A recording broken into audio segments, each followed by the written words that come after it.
A CEO disguised himself as an ordinary customer to test drive a car at his own dealership. But when he stepped out of the vehicle and overheard a whispered comment from two employees behind him, he froze. Not because something was wrong with the car, but because of what was operating in the shadows. It was a scheme powerful enough to destroy the empire he had spent 30 years building. And that was just the beginning. The gray skies of Portland painted December in a thick, heavy veil of clouds, drizzling a constant mist that soaked the city in quiet melancholy. But inside the old pickup truck turning onto the narrow road leading to Empire Auto Group, the man behind the wheel paid no attention to the weather. His name was Logan Wells, 57 years old, CEO and founder of the most prestigious luxury car empire in the Pacific Northwest. A man once featured on the cover of Forbes, honored by top universities for revolutionizing the auto retail industry. But today, no one would recognize him.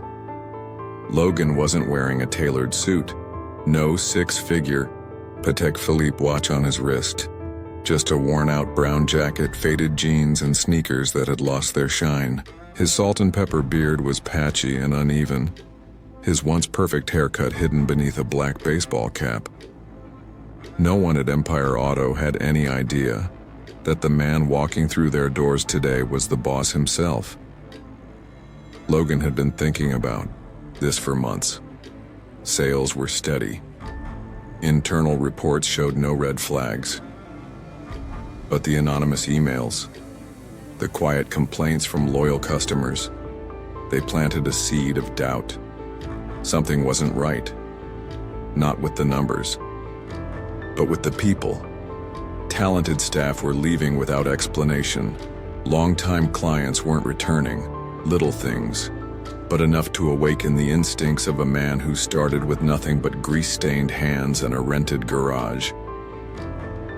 Logan knew one thing for sure. If you want the truth, don't sit behind a desk. Get out there, stay quiet, and watch. He chose one location, Empire Auto's crown jewel, as ground zero for his investigation. It had once been the pride of the company. Now it was the source of the most unsettling whispers.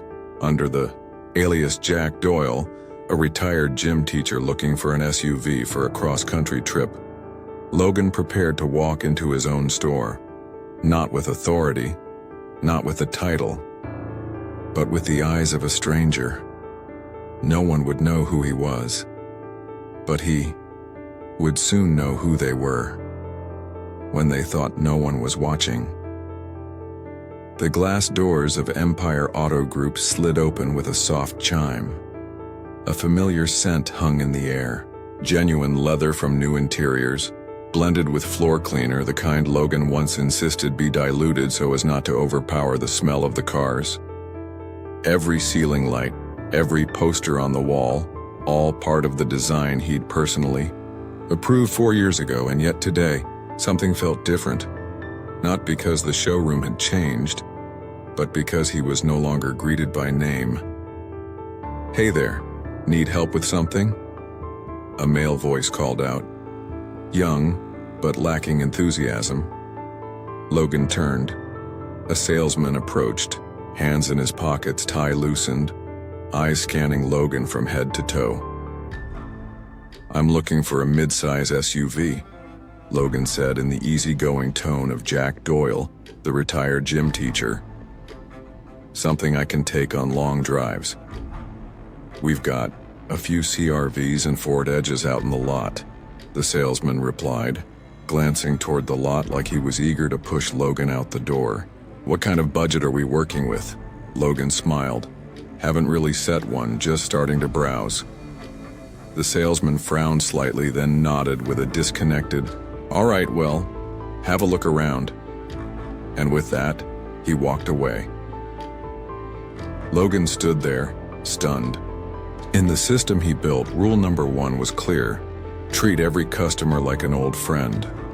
No judgments, no dismissals. Never size someone up by their clothes. Yet this employee, after a single glance, had decided Logan wasn't worth the time. That's fine, Logan told himself. The less attention, the easier it is to observe. He moved slowly past each vehicle. His hand brushed across the hood of a Jeep Grand Cherokee, a model he once launched with a nationwide campaign. The cabin was still flawless, but the showroom was not. A guest table was cluttered and a coffee cup was left behind. One wall still had a poster from a marketing campaign 3 cycles ago, torn, outdated. A female employee chatted loudly on her personal phone despite a sign nearby that clearly read "No phone used during work hours." The cracks were starting to show. Logan said nothing. He kept walking. In the electric vehicle section, another employee approached, this time a woman about 25 with a name tag that read, Chloe. "Hi, sir. Is this the kind of car you're looking for?" Her voice was polite, and her eyes were sincere. Logan nodded, pretending to know nothing about EV tech. Chloe began explaining the details: energy efficiency, proximity sensors, fast charging systems. She was patient, not rushed, not lazy like the first guy. Logan listened closely and nodded. This, he thought, was the kind of team member I used to handpick myself. "How long have you worked here?" he asked. "Almost 4 months," Chloe smiled.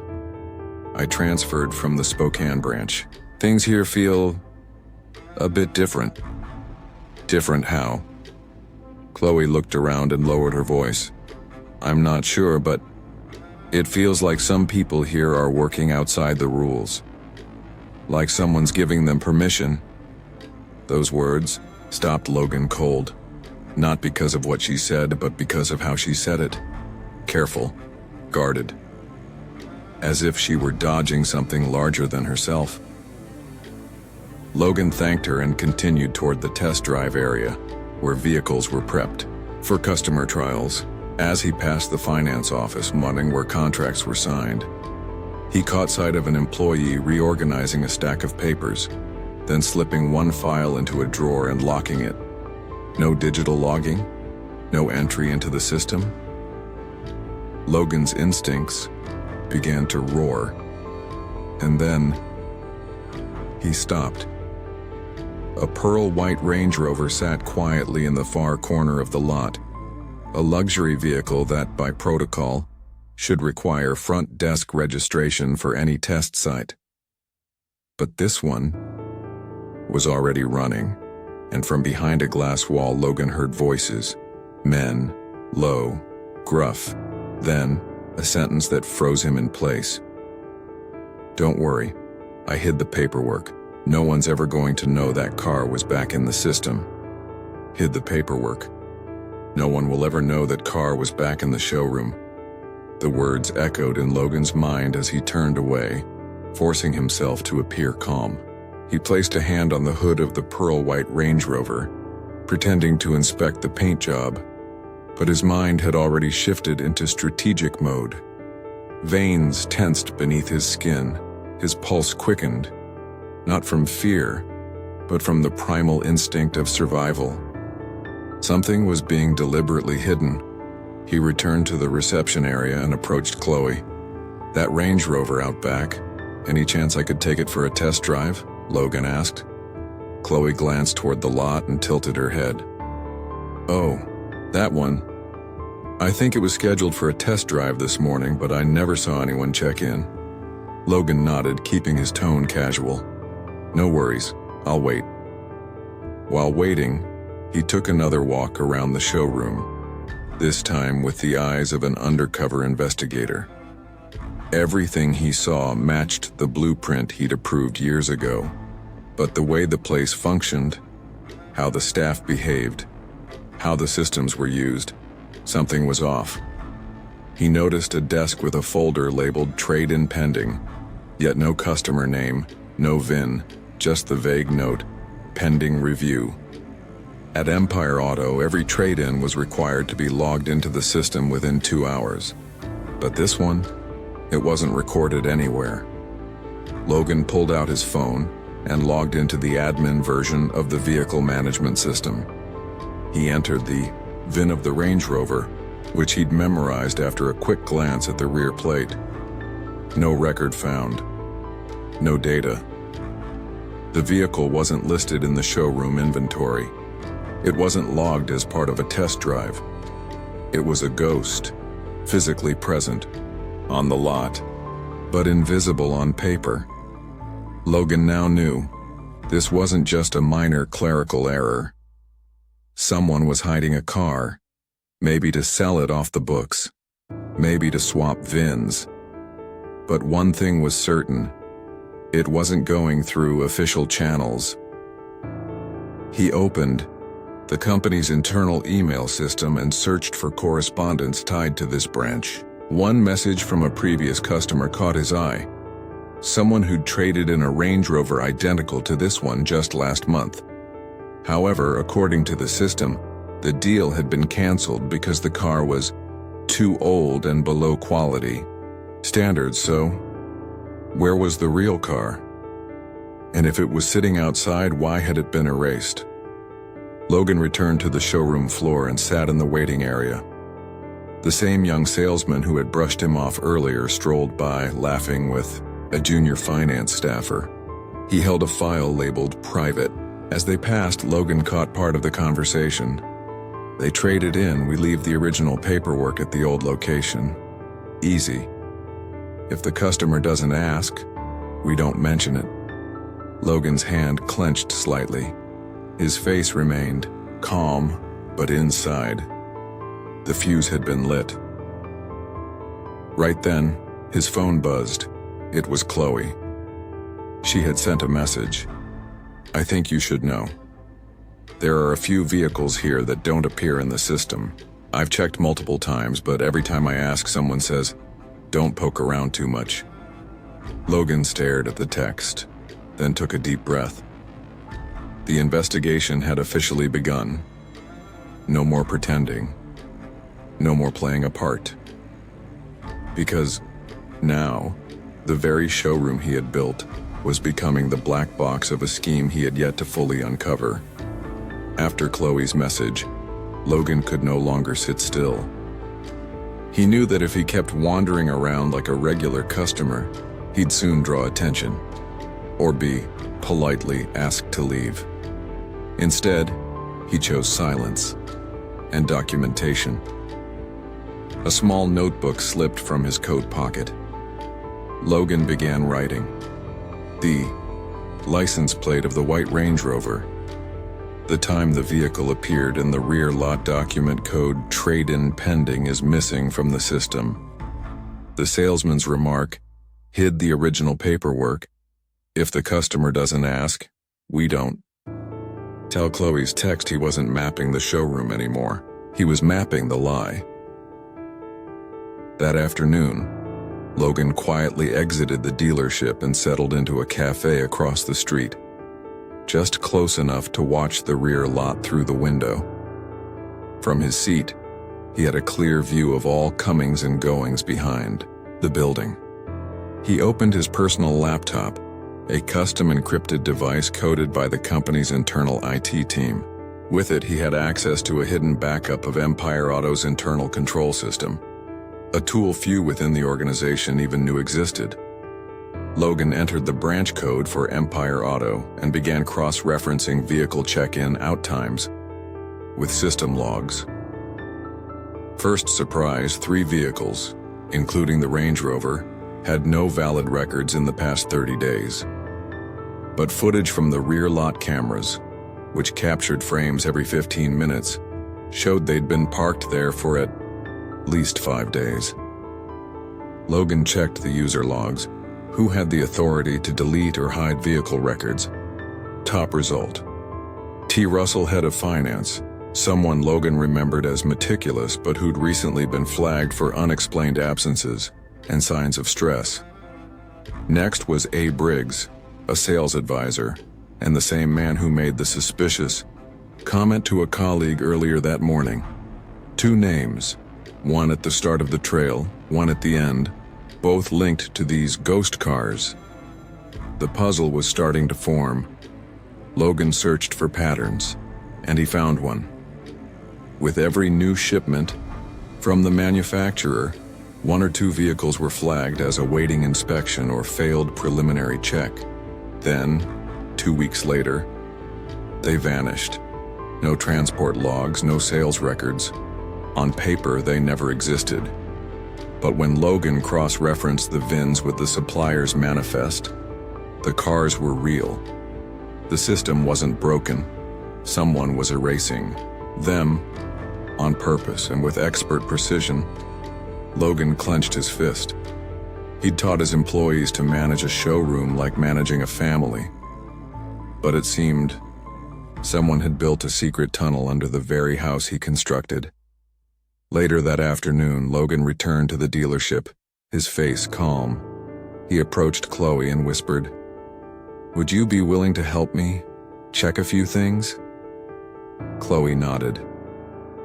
They chose a quiet corner near the secondary storage bay. Low traffic, little attention. There, Logan shared some of the data he had uncovered and asked bluntly, "Have you ever seen cars arrive, but never make it into the system?" Chloe looked at him, hesitating. "I can't say for sure, but yes. And every time I asked, they said, 'It's a defective unit, don't worry about it.' Then a week later, it's gone." Logan nodded. That was all he needed to hear. Just then, his phone buzzed with a quiet notification. New vehicle status. Update: a Lexus RX 500H had just been marked as technical failure, pending return. No photos. No technician ID. Location: Empire Auto Group. Timestamp: 5 minutes ago. Handler T. Russell. Logan looked at Chloe. His voice grew low and steady. "I need you to do something. Nothing illegal. Just, if anyone drives that Lexus out of here tonight, I need you to write it down." Chloe nodded without asking why. The darkness was taking shape, and Logan was done, standing back. 3:35 p.m. Empire Auto Group had dimmed nearly all the showroom lights. Only the soft glow from the rear service bay remained. A few technicians were performing final checks. The dealership was about to close, and Jack Doyle was still seated on the bench in the lobby, pretending to wait for a ride. No one knew he was waiting for a moment, the moment all secrets would show their face.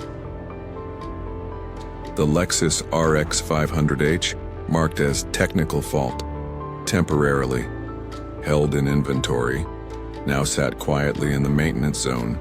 No license plate, no documentation on the windshield. But Logan had confirmed the VIN.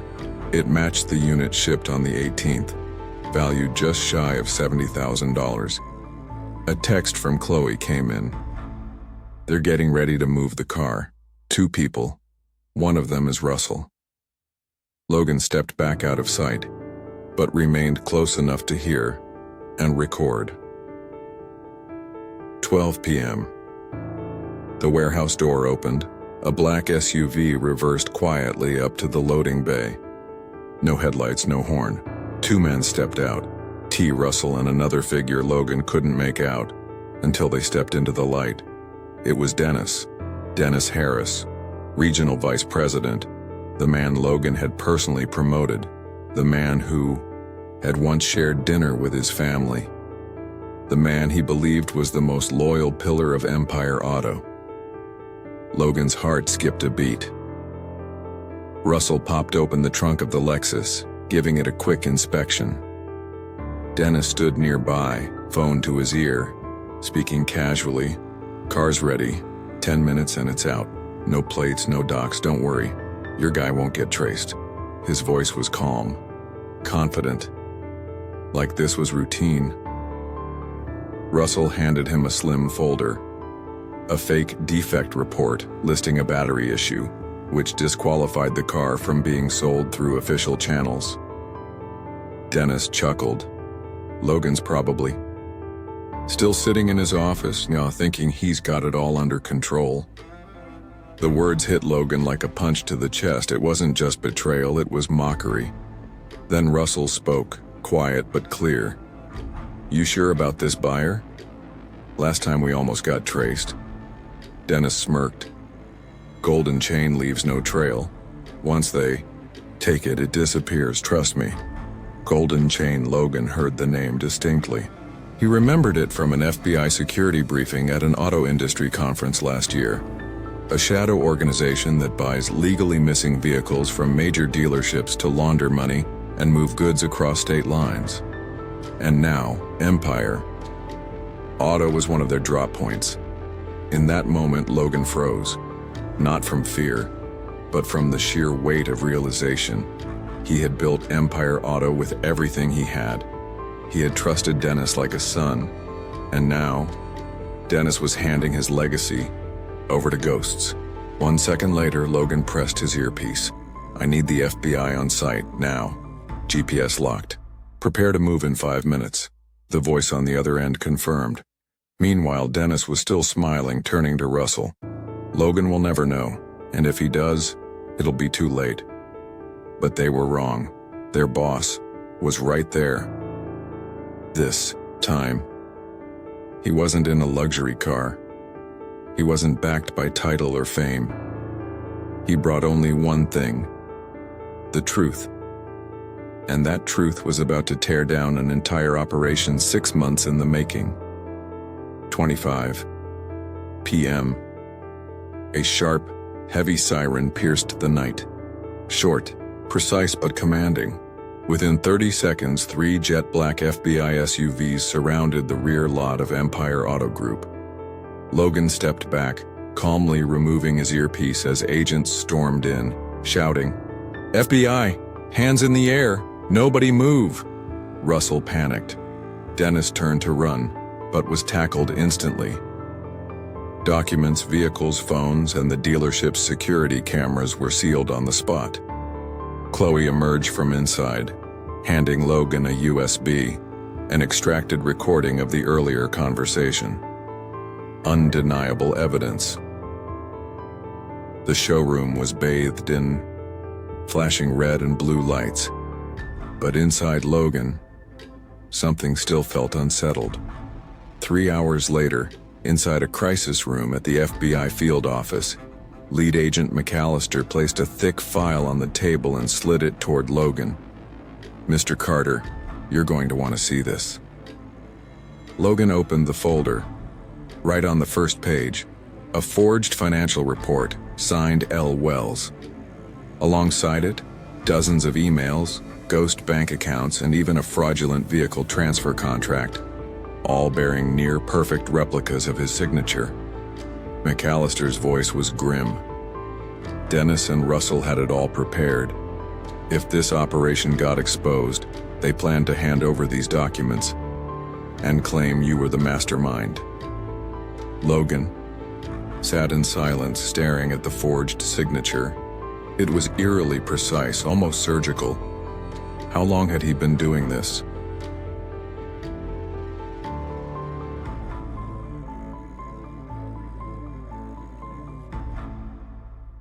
The FBI explained further. Dennis hadn't just been orchestrating illegal vehicle sales for Golden Chain. He was also a key figure at another dealership in Nevada, one that shut down 2 years ago under investigation for financial fraud. And in both cases, the blueprint was the same: create an intricate underground vehicle pipeline, hide cars, alter paperwork, sell them under the pretense of failed maintenance.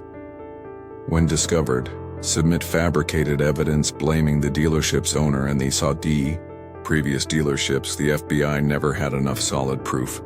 The owners took the fall because the paper trail was too perfect, because no one had ever gone undercover like Logan did. Logan leaned back in his chair, fists clenched. Dennis wasn't just a traitor. He was a corporate assassin, a master of slow sabotage. And the final piece in his chessboard was Logan himself. "We've got the hard evidence now," McAllister said. "The USB, the footage, the data logs. But if it weren't for you, Mr. Carter, Golden Chain would have buried yet another business owner." Logan nodded. But there was no sense of victory in his chest, because this time, Dennis had chosen the wrong man to deceive.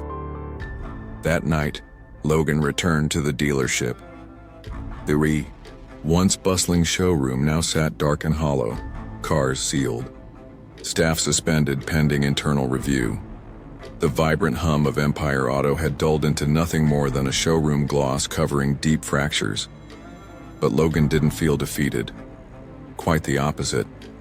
Because this near collapse had revealed to him a new kind of foundation, a new generation of people willing to rebuild it with him. Chloe, the new employee, who owed him nothing, but chose to speak up. The technicians who had no stake in the scheme, but were willing to cooperate. And himself, a man willing to descend into the depths, to protect the one thing he loved most. 2 days after the raid, Empire Auto Group was no longer a showroom. It had become a crime scene. And in the very space that had once been manipulated from within, Logan began a full rebuild, from the ground up. Agent McAllister met with him again at the Federal Investigations Office, carrying a map of dealerships, suspected to be linked to Golden Chain, the network that had planted Dennis inside Empire Auto. We believe Dennis wasn't working alone. He was the second arm, McAllister said. We need your help tracing the money flow and uncovering the full scale of this operation. Logan nodded. He didn't hesitate. If Dennis tried to make him the fall guy, then now he'd become the man who brings it all to light. The counteroffensive began. 6 months of transactional data were extracted. Logan personally joined the forensic review, using his deep knowledge of internal operations to spot vulnerabilities. Shell accounts, duplicate invoices, temporarily missing vehicles. The admin interface of the dealership system was completely rebuilt. Chloe, along with a team of trusted staff, helped design a new dashboard where no transaction could be deleted without triple verification. A 360-degree security camera system was reinstalled, with footage uploaded to an off-site server in Seattle. Untouchable and immutable by internal actors, all paper contracts were replaced by blockchain-based IDs. Every vehicle now carries a unique digital fingerprint. No switching, no disappearing. They wanted to make cars vanish? Logan told the team. Then let's make every car speak for itself. Let the system do the talking. Through fake accounts Dennis had once managed, the FBI uncovered 3 more dealerships with similar red flags. But Logan didn't stop at pointing fingers. He volunteered. Let me talk to those owners. Not as a victim, but as someone who survived. He organized a closed-door roundtable in Chicago, inviting CEOs from across the auto industry. In a small, camera-free room, Logan recounted everything. From the moment he walked into his own dealership disguised as a customer, to the night he nearly became the scapegoat of someone he trusted. Silence fell across the room. Then Logan said, "We used to think criminals were the ones outside our doors, but sometimes they wear the same uniforms as us. And if we don't face that truth, the next one they replace could be you."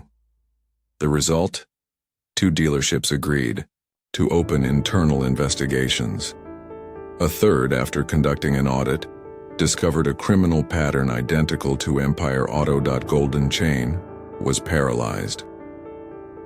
3 weeks later, the dealership reopened. But not as a simple grand reopening. It was reborn with a new name, EAG, Ethics Above Gears, because values should always outrun velocity. All former employees were invited back, but only after passing new evaluations in ethics, management, and fraud prevention scenarios. Those who proved themselves, like Chloe, were promoted to lead training and culture transformation. At the internal launch ceremony, Logan stood before the entire team. No podium, no speech, just one line. "We were betrayed. But I don't want to remember who betrayed us. I want to remember the ones who didn't run. The room stood silent. Then applause. Not because Logan was the CEO, but because now he was the one leading the way. 3 months after Empire Auto resumed operations on a crisp early spring morning, Logan sat on the second-floor balcony, overlooking what was once his dealership, now bearing its new name. EAG, Ethics Above. Gears down below, a young couple was signing the paperwork for their first-ever SUV. Beside them stood Chloe, now promoted to sales manager, patiently walking them through every step. No rushing, no pressure tactics, no psychological nudges, just clarity, kindness, and a genuine smile. Logan took a sip of coffee, then opened his laptop. On screen was the first quarterly performance report since the company's transformation.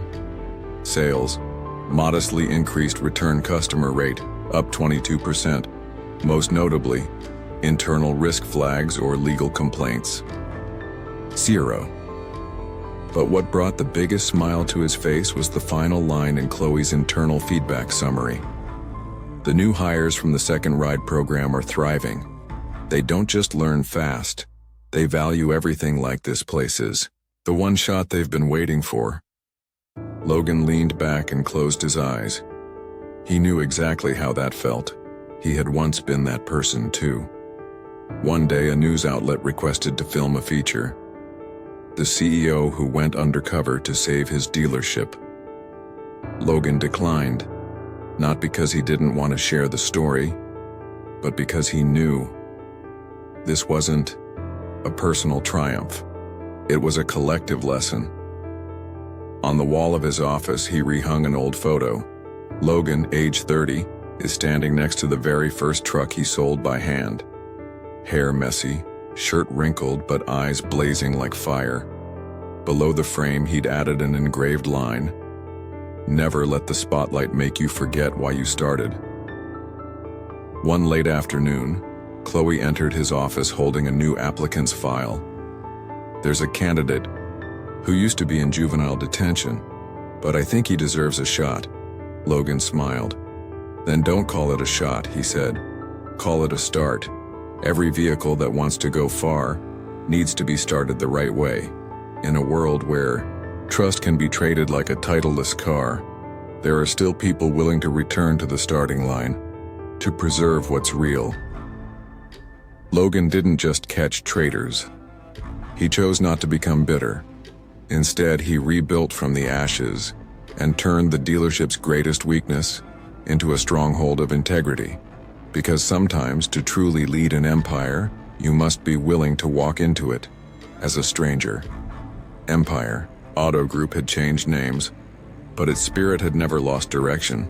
Because speed may sell cars, but only ethics will carry the journey. Sometimes betrayal doesn't come from enemies at the gates, but from those we once called brothers.